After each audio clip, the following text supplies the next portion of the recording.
Political bromance, పొత్తు power తనకి.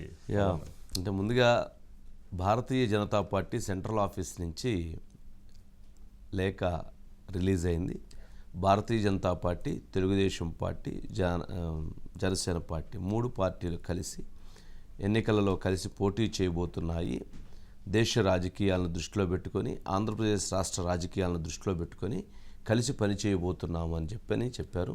ఆంధ్రప్రదేశ్ అభివృద్ధిని కూడా దృష్టిలో పెట్టుకొని కలిసి పనిచేయబోతున్నామని చెప్పారు. అట్లాగే గతంలో 1996 నుంచి తెలుగుదేశం పార్టీతో మాకు అనుభవం ఉంది, అప్పటి నుంచి ఎన్డీఏతో ఉన్నామనేటువంటి దాన్ని కూడా వ్యక్తం చేస్తూ ఇప్పుడు భారతీయ జనతా పార్టీ సెంట్రల్ ఆఫీస్ నుంచి అనౌన్స్మెంట్ చేశారంటే అయిపోయింది. పొత్తుకు సంబంధించి ప్రకటన కూడా అయిపోయింది. సీట్లకు సంబంధించినటువంటి అంశం మనం 2 రోజులు చెప్తున్నాం, మరలా కూడా చెప్దాం. అసలు ఈ పొత్తుకి ఎవరు, ఈ పొత్తు కలవటం వెనక పవన్ కళ్యాణ్ ది గ్రేట్ అని చెప్పవచ్చు. పవన్ కళ్యాణ్ ది గ్రేట్ అని ఎందుకు చెప్పవచ్చు అని అంటే, ఈరోజు భారతీయ జనతా పార్టీ, తెలుగుదేశం పార్టీ కలిసినవి అని అంటే దాని వెనక పవన్ కళ్యాణ్ గారి పాత్ర చాలా కీలకం. ఎందుకు, ఎలా?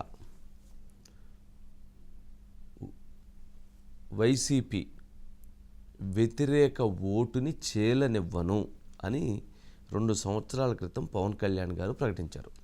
వైసీపీ వ్యతిరేక ఓటుని చీలనివ్వను, తెలుగుదేశం, జనసేన, బీజేపీ కూడా కలిసి పోటీ చేస్తాము, కలిసి ప్రయాణం చేస్తాము, వైసీపీని ఓడిస్తాము అని చెప్పారు. ఆ చెప్పిన సారాంశంలో మనం గమనిస్తే ఓటు చీలనివ్వను అని చెప్పారు. నెక్స్ట్ చంద్రబాబు నాయుడు గారిని జైల్లో పెడితే పోయి పవన్ కళ్యాణ్ గారు ధైర్యంగా నిలబడి చంద్రబాబు నాయుడు గారికి ధైర్యాన్ని చెప్పొచ్చారు. 2 సంవత్సరాలుగా బీజేపీతో సంప్రదింపులు జరిపి మోదీని, అమిత్ షాని ఒప్పించి తెలుగుదేశం పార్టీని భాజపాతో కలిసి ముందుకు తీసుకెళ్లే విధంగా దమ్ముగా ముందుకి కదిలారు పవన్ కళ్యాణ్ గారు.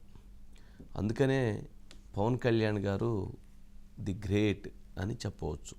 ఇక్కడ రాజకీయంగా కొన్ని అంశాలు ఉంటాయి. ఎప్పుడు కూడా ఇద్దరి మధ్య, భారతీయ జనతా పార్టీ, తెలుగుదేశం మధ్య వైరుధ్యాలు ఉన్నప్పుడు దానిని కలిపేటువంటి శక్తి కూడా అందరూ చేయలేరు.